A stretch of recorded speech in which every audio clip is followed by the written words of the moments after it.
আগে দেখেন এটা খোলা আছে কিনা, তালা লাগানো, ওই ড্রাইভারকে তালা নিয়ে আসতে বলেন, এটা সিল করে যাই। আপনি এইটাকে সিলগালা করা হয়েছে, এটা খোলে কারণ পার্শ্ববর্তী ব্যক্তি হিসাবে ভোক্তা অধিকারকে নিউজটা দেওয়া। আপনারা সিলিন্ডার গ্যাস 2200 টাকা 2000 টাকা দরে বিক্রি করেছেন ভোক্তাদের কাছে।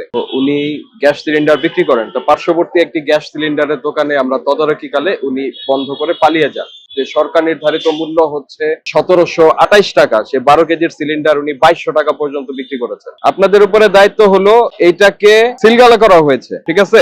যদি সে এটা খোলে কারণ পার্শ্ববর্তী ব্যক্তি হিসাবে ভোক্তা অধিকারকে নিউজটা দেওয়া যে সে এটা খুলেছে। জনাব তরিকুল, আপনি যেটা করবেন সেটা হচ্ছে কেন আপনারা সিলিন্ডার গ্যাস 2200 টাকা 2000 টাকা দরে বিক্রি করেছেন ভোক্তাদের কাছে, কি কারণে সেটা লিখিত বক্তব্য সহ আগামীকাল আমাদের অফিস হচ্ছে কারণ বাজার 809 নাম্বার রুমে এসে আপনারা জানাবেন আর 10টার মধ্যে। এরপরে আমরা অভিযানে বের হয়ে যাব, পরে আর আমাদেরকে পাবেন। আর আপাতত এটা বন্ধ।